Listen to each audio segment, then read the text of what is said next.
All right, guys, here is our social studies lesson for the week. We're going to be talking about our review. We're going to be talking about patriots, American celebrations, responsibilities, and making decisions. Right here we see it says voting is a way to make choices. Has your class ever voted on something? Your class earned 15 minutes of free time. How will you decide what to do with the free time? Decide by voting. This means we're going to take the opinion of everyone in the class and we're going to tally it up to see what we come up with. We may have extra recess time, we may have iPad time, we may have drawing time, we may have reading time. Everybody's opinion is going to count, and then we're going to tally them up. That's how we do a vote. So first, we're going to show what we know, and this is a review. So we're comparing the lives of George Washington and Sam Houston. We're going to write our words from our word bank into our Venn diagram. And the thing about a Venn diagram, here it says George Washington. So everything right here inside of this circle will deal with just George Washington. Everything on this side of this circle will deal with just Sam Houston.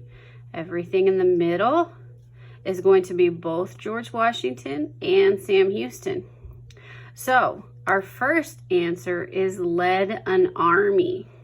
We know that George Washington led an army, but we know that Sam Houston also led an army. So we're going to write that right up here for both.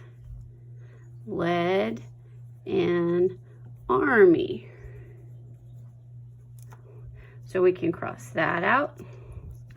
Fought for Texas. Well, George Washington, he didn't live in Texas, did he? No. We have Sam Houston.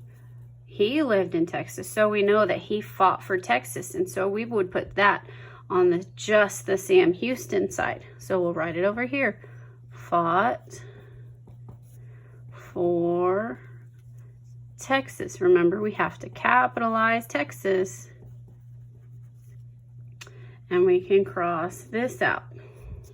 So then this word patriot. Patriot is someone who fought for their country, who has joined some sort of military, something like that. And so we know George Washington was a patriot.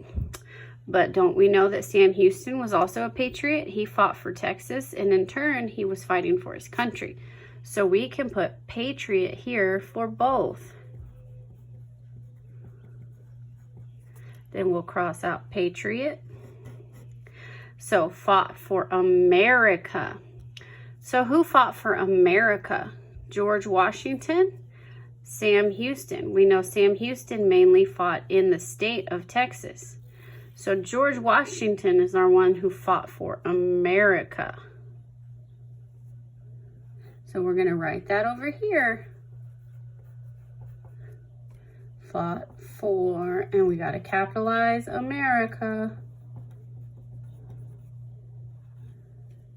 Then we can cross this out. So we have a city named after him. Well, let's think about that. Don't we have Washington, D.C.? And don't we have Houston in Texas? So both of these guys have a city named after them, right? So we can write city named after him. Because that goes with both George Washington and Sam Houston. So let's cross this one out. So our last one is became president of the U.S. U.S. also means United States. So which one of these guys became president of the United States? George Washington, Sam Houston, or both? Well, if we remember, George Washington was our president. He was our first president of the United States. But Sam Houston never became president of the United States. So we would put became president on just George Washington.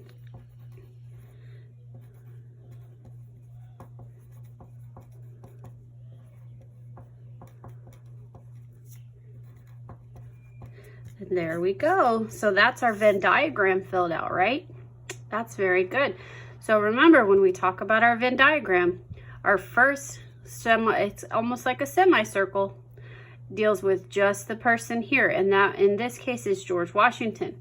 The second semicircle on the other side deals with just this person, and right here it's Sam Houston. In the middle, it's going to be both. So we can see this Venn diagram. You'll see bigger ones as you get older that are going to have a lot of circles, but right now we're going to start with just the smaller ones. So we're going to move on. Right here it says solve the holiday riddles below using the word bank. So we have San Jacinto Day, Constitution Day, and Veterans Day. Number 1 says, I am celebrated in November to honor the people who served our country. Which holiday am I? So if we know people who served our country are called veterans. So we're going to write Veterans Day. Remember, and we have to capitalize it. Veterans Day. And Veterans Day will happen in November. Number 2 says, on this day, we celebrate the freedom to speak and to think. Which holiday am I? Well, if we think about that, there's only one of those holidays that has to do with our rights and our freedoms. Our Constitution deals with our rights and our freedoms. Our Constitution is going to be what gives us the freedom to speak and the freedom to think freely. So we'll write Constitution Day right here.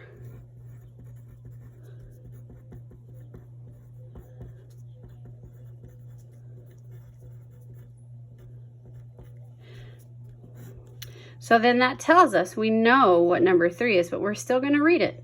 We celebrate the day Texans fought a battle against Mexico. Which holiday am I? So we know it's San Jacinto Day. That's a very important date in Texas history. You will learn about that as you get older. So we'll write San Jacinto Day in this blank here. So we know Veterans Day celebrates people who served in our country. They've served in our military, in our branches of military, the Army, the Navy, the Marines, all of those. So our Constitution Day has to do with our freedoms, our freedom of speech, our freedom of thought. We have lots of freedoms. And then San Jacinto Day celebrates the day Texas fought a battle against Mexico. So we're going to move on to the next page. The next page says, adults have the authority to make rules. Match the rule to the adult. So here we have a picture of a police officer. Here is a picture of a teacher. And this looks like it might be a picture of a parent with his daughter. So let's read our descriptions. Make sure people are following the law. Which one of these people will make sure we're following the law? Our police officer makes sure that we follow the law. So if we speed, he stops us and gives us a ticket, right? We don't want those tickets. I don't like those tickets. Our next one says, makes rules about picking up toys at home. So does our teacher make us pick up our toys at home? Does Miss Harris make you pick up your toys at home? I don't think she does. I don't make you guys pick up your toys at home. So let's move that one over to your parent, right? Because your parents make you pick up your toys at home. Our last one says, makes rules about respecting school property. So we know the only one of these that deals with school is our teacher, right? So let's draw a line across to the teacher. Good job. So then our next question says, name another adult who has the authority to make the rules. Well, let's think about that. I want you guys to think about that. Who do you know, who can you think of that has authority to make rules? Maybe you can tell me that. Maybe you can answer that on your own, because Miss Annie's going to put something down. I'm going to put our president, because our president can make our rules. He can make our rules, and then he can veto our rules, which is he will take them away and things like that. So he's the one who can help create the rules and help pass them and help make them a reality for some of us. But you can put someone different. There's lots and lots of people that make rules. What about the principals in the school? They can make rules. Or you have our teachers, your parents, your boss at work, your doctor can tell you what to do for medicine. So I want you to put somebody in that blank that you think could make rules. So next one, we're going to read each sentence and circle the correct word to complete the sentence. Number 1, the leader of our state is the governor or the mayor. He works in the state capital. So if we have a mayor, do they work in the state capital? Our state capital would be Austin. And so our mayor would be like our city mayor, and they wouldn't live in Austin because they wouldn't be able to make our rules about our city, right?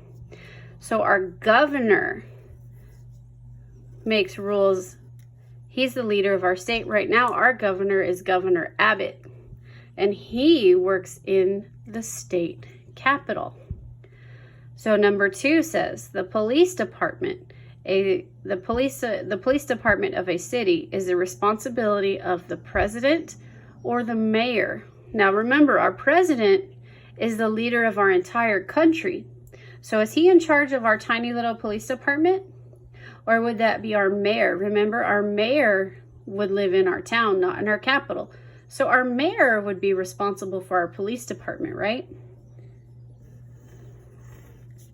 So number 3, the governor or the president is the leader of our country. And I just answered that one right here because I told you, remember, our president is the leader of our country. So we're going to move on to the back.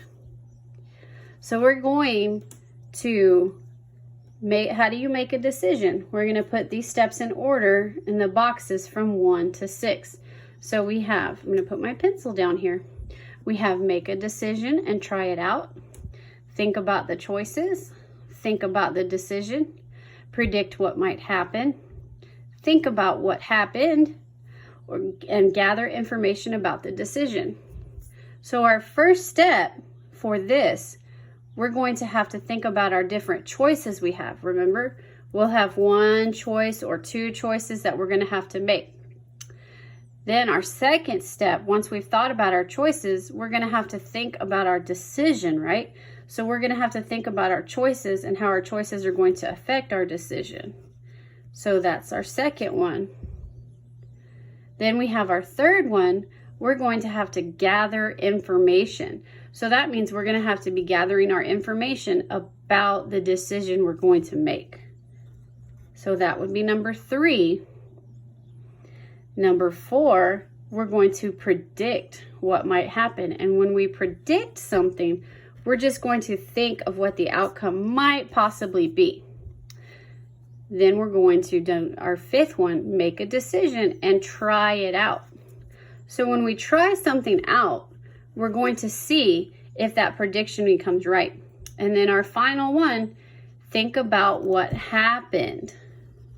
And there's a clue here that gives it away. Remember, ED has already happened. It's in the past. Remember that? ED is in the past. So our final question, I'm going to want you guys to answer this one. Pretend your school is getting a new playground. First graders need to decide whether they want a slide or a monkey bars. Talk with a friend and use the steps to make a decision. Write about your decision. So when we talked about it over here on the front, remember we talked about voting, and we took a vote to figure out what we were going to do with our extra 15 minutes of free time. So don't you think we could make a vote here? So we could take a vote. We could take a class vote, right? So if we took a class vote, we would poll every single person in our class to figure out if they wanted a slide or if they wanted monkey bars. Then, what do you think we would do after we took a class vote? Then we would have to count the votes, right? So when we do that, we're going to count our votes to see what we get, a slide or monkey bars. So after we count our votes, that is when our decision becomes, or we make our decision. Our decision is made after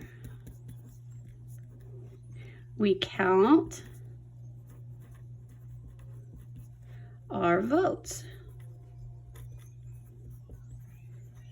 So after we counted our votes up, we would be able to see if our first grade class day voted on a slide or monkey bars. So remember, we need to write our name at the top. I didn't write my name at the beginning of it because I started to read it. So that was my fault. So I'm going to write Miss Annie. Put a little happy face because I miss you guys. So I want you guys to do that. And if you have any questions, we can talk about it tomorrow, okay? I miss you guys. I hope you're getting your work done. Bye.